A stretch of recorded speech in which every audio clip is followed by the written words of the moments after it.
भक्तजनों, माताओं, बहनों, सादर जय श्री कृष्ण। हमारे YouTube चैनल में आप सभी का बहुत बहुत स्वागत है। मैं हूं आपके साथ आचार्य धर्मेंद्र शास्त्री। सबसे पहले आपको और आपके पूरे परिवार को पापांकुशा एकादशी की बहुत बहुत शुभकामनाएं और बधाइयां।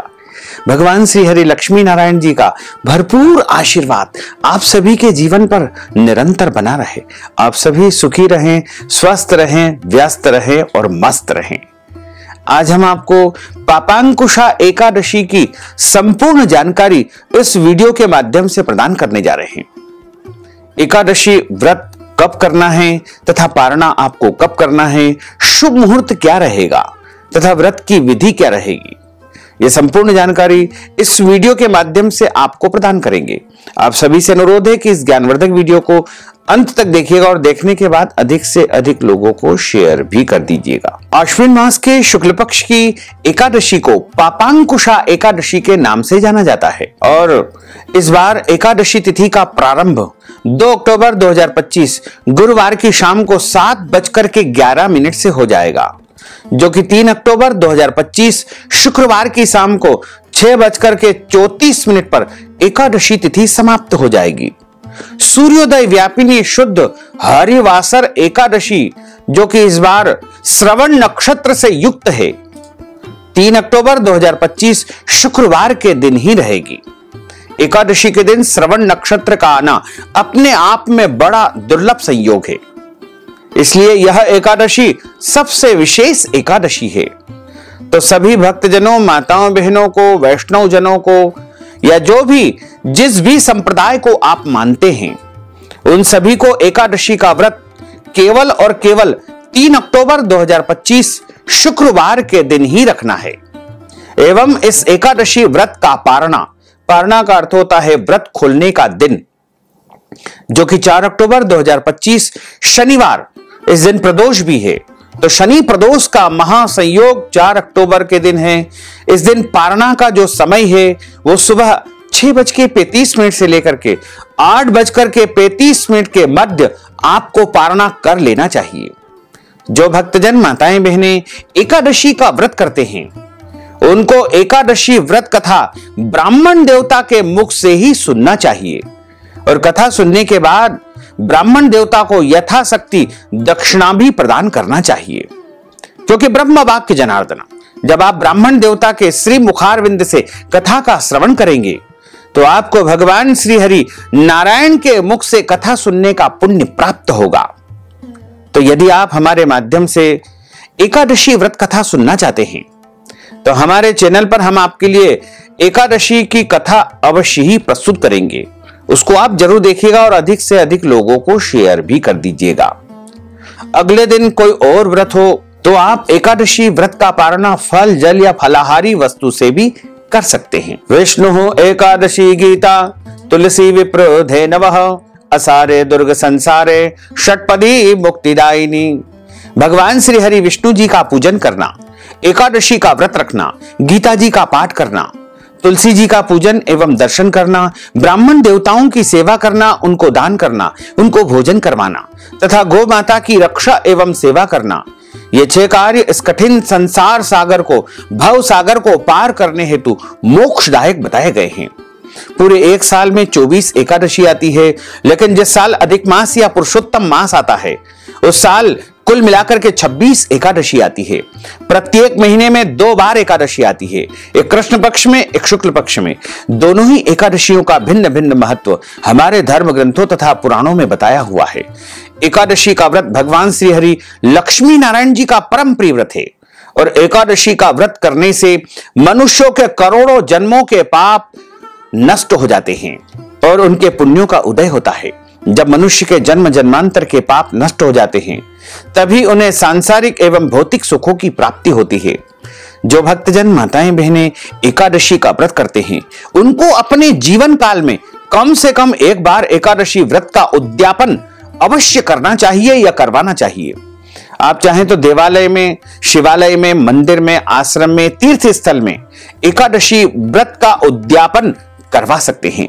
आप चाहें तो हमसे संपर्क करें, हम आपका एकादशी का उद्यापन अवश्य ही संपन्न करवा देंगे। एकादशी जो व्रत करते हैं उनको दशमी से लेकर के द्वादशी तक कुछ महत्वपूर्ण नियमों का पालन करना चाहिए। इस बार दशमी तिथि के सभी नियमों का पालन 2 अक्टूबर 2025 गुरुवार को करना है और 3 अक्टूबर 2025 शुक्रवार को एकादशी रहेगी और 4 अक्टूबर 2025 शनिवार के दिन व्रत का पारणा रहेगा। इस प्रकार दशमी के दिन एक समय शुद्ध एवं सात्विक भोजन करें। चावल, शहद, लहसुन, प्याज, मांस, मदिरा, मसूर की दाल, कटहल की सब्जी का उपयोग नहीं करें। दशमी के दिन पराये अन्न अर्थात दूसरे के घर का भोजन नहीं करें। यदि किसी कारणवश गलती से कर लेते हैं तो उसके निमित्त कुछ दान पुण्य करते। ब्रह्मचर्य व्रत का पालन करना चाहिए। एकादशी के दिन सुबह जल्दी उठ करके स्नान करके पूजा अर्चना करके एकादशी व्रत का संकल्प धारण करें। पद्म पुराण के उत्तरखंड के अध्याय 64 में श्लोक नंबर 34 में लिखा हुआ है, एकादश्याम निराहार स्थित्वाहम परेहनि भोक्ष्यामि पुंडरीकाक्ष शरणम में भवाच्युत। हे कमलनयन भगवान अच्युत, मैं एकादशी के दिन निराहार रह करके अगले दिन ही भोजन ग्रहण करूंगा। इस प्रकार आप मानसिक रूप से यदि ये बोल लेंगे तो भी आपका संकल्प हो जाएगा। लेकिन आपके घर में पूजा स्थल पर या देव स्थान पर संकल्प करने की व्यवस्था है तो आप शुद्ध घी अथवा तिल के तेल का दीपक प्रज्वलित करके और हाथ में जल, तुलसी जी का पत्ता, सुपारी, कुछ दक्षिणा रख करके जौ तिल अक्षत के स्थान पर रख करके संकल्प धारण करें। सबसे पहले आप बोलिएगा ओम विष्णुवे नमः, ओम विष्णुवे नमः, ओम विष्णुवे नमः। ओम तिथिर्विष्णु स्थावारो नक्षत्रम विष्णुरेव च योगश्च करणम विष्णु सर्वम विष्णुमयम जगत। ओम विष्णुर्विष्णु विष्णु श्रीमद् भगवतो महापुरुषस्य विष्णोर आज्ञया प्रवर्तमानस्य अद्य श्री ब्रह्मणोन्हि द्वितीय प्रार्धे श्री श्वेतवाराह कल्पे वैवस्वत मंत्रे अष्टाविंशतमे कलियुगे कलि प्रथम चरणे भूर्लोके भारतवर्षे भरतखंडे जम्बूद्वीपे आर्यावर्तांतर्गत ब्रह्मवर्तेक देशे अवंतिकायां विशाला क्षेत्रे महाकालवने हरसिद्धि पीठे क्षिप्रा तटे बौद्धावतारैः संवत् 2082 कालयुक्त नाम संवत्सरैः शरद ऋतो मासानां मासे पुण्य पवित्र मासैः आश्विन मासैः शुभैः शुक्ल पक्षे अद्यायः एकादश्यायां पुण्यतिथयोः भृगुवासरान्वितायां श्रवण दिवस नक्षत्रे मकर राशिस्ते श्री चंद्रैः कन्या राशिस्ते श्री सूर्यैः मिथुन राशिस्ते श्री देवराज गुरु शेषेषु ग्रहेषु यथा यथम राशि स्थान स्थितस्सु एवं ग्रह गुण गण विशेषण विशिष्टायां शुभ पुण्य तिथौ। अपना नाम और गोत्र यहां पर उच्चारित कर लीजिएगा।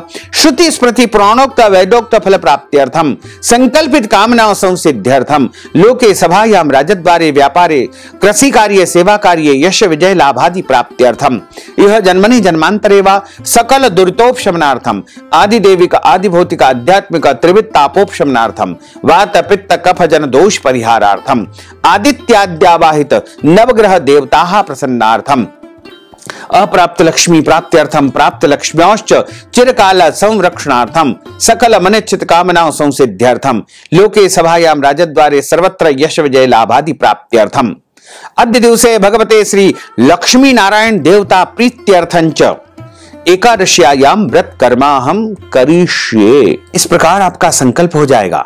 अब हाथ जोड़ करके भगवान से प्रार्थना करें कि हे दीन बंधु, हे दीनानाथ, हे करुणा निधान, आज मैं एकादशी का व्रत करने जा रहा हूं या करने जा रही हूं। मेरे द्वारा जाने में अनजाने में कोई भी त्रुटि हो जाए, गलती हो जाए तो मुझे अबोध बालक जान करके अवश्य ही आप क्षमादान प्रदान कर देना। इस प्रकार आपका एकादशी व्रत आरंभ हो जाएगा। सर्वप्रथम भगवान सूर्य नारायण को अर्घ्य प्रदान करें।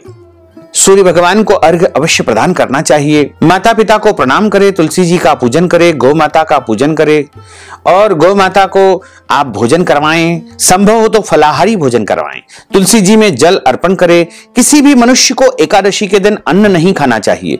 केवल और केवल शुद्ध और सात्विक फलाहार करें। गाय का दूध एवं फल सबसे श्रेष्ठ फलाहार माने गए हैं। झूठ न बोले, क्रोध न करे, लड़ाई झगड़ा एवं वाद विवाद बिल्कुल न करे। ब्रह्मचर्य व्रत का पालन करना चाहिए। नाखून न काटे, दाढ़ी कटिंग या शेविंग न करे। किसी भी प्राणी का, किसी भी मनुष्य का अपमान या अनादर न करे। दिन में सोना नहीं चाहिए। यदि सो जाते हैं तो स्नान करके ही शाम का पूजन करें। रात्रि में जागरण करें और भगवान का अच्छी प्रकार से पूजन पाठ करके ब्राह्मण देवता के मुख से ही एकादशी व्रत कथा सुनना चाहिए। कथा सुनने के बाद उनको यथाशक्ति दक्षिणा प्रदान करें और शुभ मुहूर्त में एकादशी के अगले दिन ही व्रत का पारणा करें। इस बार आश्विन मास के शुक्ल पक्ष की पापांकुशा एकादशी तिथि का प्रारंभ 2 अक्टूबर 2025 गुरुवार की शाम को 7:11 पर हो जाएगा। इस दिन आपको दशमी के नियमों का पालन करना चाहिए और एकादशी तिथि 3 अक्टूबर 2025 शुक्रवार की शाम को 6:34 पर समाप्त हो जाएगी। अतः सूर्योदय व्यापिनी जो शुद्ध एकादशी रहेगी, हरिवासर एकादशी रहेगी, वो 3 अक्टूबर 2025 शुक्रवार के दिन ही रहेगी। इसी दिन सभी को एकादशी का व्रत रखना है और इस एकादशी व्रत का पारणा का अर्थ होता है व्रत खोलने का जो दिन है, वो 4 अक्टूबर 2025 शनिवार के दिन शनि प्रदोष का महापर्व भी है। इस दिन सुबह 6:35 से लेकर के 8:35 तक आपको व्रत का पारणा कर लेना चाहिए, यानी व्रत को खोल लेना चाहिए। हमेशा ब्राह्मण देवता के मुखार विंदे से ही आपको कथा सुनना है और कथा सुनने के बाद उनको यथाशक्ति दक्षिणा भी प्रदान करना चाहिए, क्योंकि ब्रह्म वाक् जनार्दन, जब आप ब्राह्मण के मुख से कथा का श्रवण करेंगे तो आपको भगवान नारायण के मुखारविंद से कथा सुनने का पुण्य प्राप्त होगा। तो भक्तजनों, माताओं, बहनों, हमने जो ज्ञानवर्धक जानकारी आपको प्रदान की है, इसको आप अधिक से अधिक लोगों को शेयर करिएगा, लाइक करिएगा, कमेंट करिएगा और यदि अभी तक आपने सब्सक्राइब नहीं किया है तो अभी और इसी समय सब्सक्राइब कर लीजिए, ताकि इसी प्रकार की ज्ञानवर्धक वीडियो आपको सबसे पहले प्राप्त हो सके। आपको और आपके पूरे परिवार को सादर जय श्री कृष्ण, सादर धन्यवाद।